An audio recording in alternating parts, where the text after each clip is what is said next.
नमस्कार, यथार्थ हिंदी न्यूज में आपका स्वागत है। पीएम मोदी आज मध्य प्रदेश और छत्तीसगढ़ को देंगे सौगात। प्रधानमंत्री नरेंद्र मोदी गुरुवार को मध्य प्रदेश और छत्तीसगढ़ का दौरा करेंगे। इस दौरान वह दोनों चुनावी राज्यों में 57,000 करोड़ रुपए से अधिक की विभिन्न परियोजनाओं का उद्घाटन एवं शिलान्यास करेंगे। प्रधानमंत्री कार्यालय पीएमओ ने बुधवार को एक बयान जारी कर बताया कि मध्य प्रदेश में मोदी जहां बिना रिफाइनरी पेट्रोकेमिकल परिसर सहित 50,700 करोड़ रुपए से अधिक की परियोजना और राज्य भर में 10 नई औद्योगिक परियोजनाओं का शिलान्यास करेंगे, वहीं छत्तीसगढ़ में वह रेल क्षेत्र की कुछ महत्वपूर्ण परियोजनाओं को राष्ट्र को समर्पित करेंगे। पीएमओ ने कहा कि प्रधानमंत्री मध्य प्रदेश में Bharat petroleum corporation limited BPCL के बिना रिफाइनरी में पेट्रोकेमिकल परिसर, नर्मदापुरम में बिजली और नवीनीकरण ऊर्जा विनिर्माण क्षेत्र और रतलाम में मेगा औद्योगिक पार्क की आधारशिला रखेंगे। पीएमओ के अनुसार इंदौर में प्रधानमंत्री 2 IT पार्क और राज्य भर में 6 नए औद्योगिक पार्क की आधारशिला रखेंगे। इसके बाद वह छत्तीसगढ़ के राजगढ़ के लिए रवाना हो जाएंगे। पीएमओ के मुताबिक छत्तीसगढ़ में प्रधानमंत्री लगभग 6350 करोड़ रुपए की कई महत्वपूर्ण रेल परियोजनाओं को राष्ट्र को समर्पित करेंगे। उसने बताया कि मोदी छत्तीसगढ़ के 9 जिलों में क्रिटिकल केयर ब्लॉक की आधारशिला रखेंगे और 1 लाख सिकल सेल परामर्श कार्ड वितरण करेंगे। मध्य प्रदेश और छत्तीसगढ़ में इस साल के अंत में विधानसभा चुनाव होने हैं। मध्य प्रदेश में भारतीय जनता पार्टी भाजपा के समक्ष अपनी सरकार बचाने की चुनौती है, वहीं छत्तीसगढ़ में उनकी कोशिश कांग्रेस को सत्ता से हटाकर फिर से अपनी सरकार बनाने की होगी। इसी के साथ अगली खबर, यूपी में जल्द लागू होगी मुख्यमंत्री कृषि विकास योजना।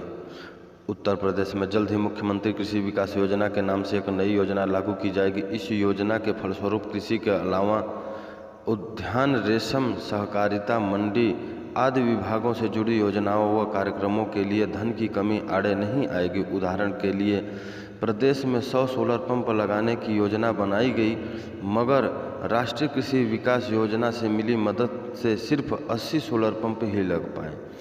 अब बाकी 20 बचे सोलर पंप इस नई मुख्यमंत्री कृषि विकास योजना से लगाए जाएंगे। यह योजना कुछ इस तरह से बनाई गई है कि कुछ विभागों के बजट से कटौती कर प्रदेश सरकार इस नई मुख्यमंत्री कृषि विकास योजना को बजट देगी।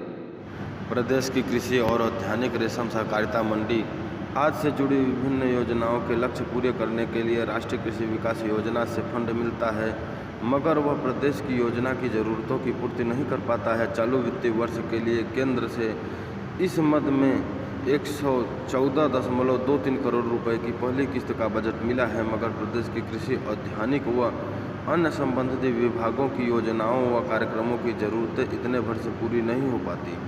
धनराशि के अभाव में लक्ष्य अधूरे रह जाते हैं। अब प्रदेश सरकार ने इन ज़रूरतों की पूर्ति के लिए अपने संसाधनों का इस्तेमाल करने का फैसला किया है। इस बाबत जल्द ही मुख्यमंत्री कृषि विकास योजना के नाम से नई योजना सामने आएगी। योजना का प्रस्ताव तैयार हो गया है और इसे अब कैबिनेट की मंजूरी के लिए भेजा जाएगा। उत्तर प्रदेश को केंद्र की मदद मिलने के बावजूद अब अपनी खेती किसानों के लक्ष्य अधूरे नहीं रह जाने का रंज नहीं रहेगा। इसी के साथ अगली खबर, चुनावी साल में शिवराज सरकार ने लिया 1000 करोड़ रुपए का कर्ज। मध्य प्रदेश सरकार ने चुनाव से ठीक 2 महीने पहले 16 साल के लिए शिवराज सरकार ने शेयरों की बिक्री कर अधिसूचना जारी करके 1000 करोड़ रुपए का कर्ज लिया है।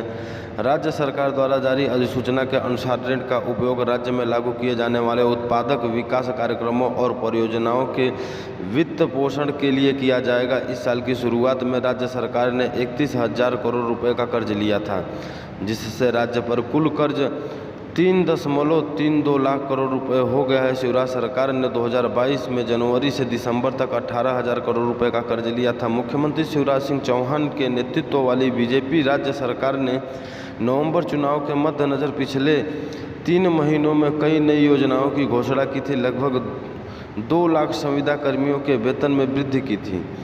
एक वित्तीय विभाग के एक अधिकारी ने नाम न छापने का अनुरोध करते हुए कहा कि पिछले 3 महीनों में स्काई सीखो कमाओ योजना, LPG की कीमतों में कमी और लाडली बहना सहित अन्य लोक लुभावन योजनाओं के साथ 2000 करोड़ रुपए से अधिक की प्रमुख विकास परियोजनाओं की घोषणा की गई है।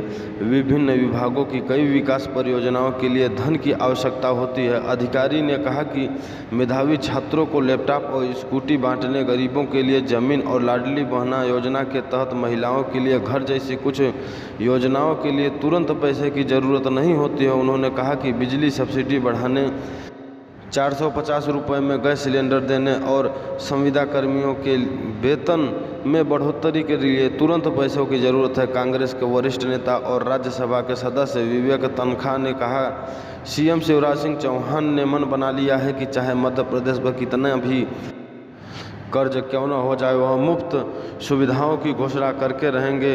वे कर्ज लेना जारी रखेंगे क्योंकि उन्हें लगता है कि जीतने का मात्र एक तरीका सरकारी खजाने से हजारों करोड़ रुपए का सरकारी धन विज्ञापनों और वोटों के लिए बांटना। क्या ऐसे शासक देश के दोस्त हैं या दुश्मन? राज्य सदियों तक 4 लाख करोड़ रुपए के कर्ज का बोझ झेलेगा। बीजेपी प्रवक्ता रजनीश अग्रवाल ने कहा, यह राज्य का मामला था और अगर राज्य के कल्याण के लिए अतिरिक्त बजट की ज़रूरत है तो इसे लेने में कोई बुराई नहीं है। कांग्रेस नेता राज्य के विकास से ईर्ष्या करते हैं और बीमारू के टैग से दूर रहते हैं। यहीं पे समाचार समाप्त होता है। इसी प्रकार के समाचार को पाने के लिए इस चैनल को सब्सक्राइब करो और ज़्यादा से ज़्यादा शेयर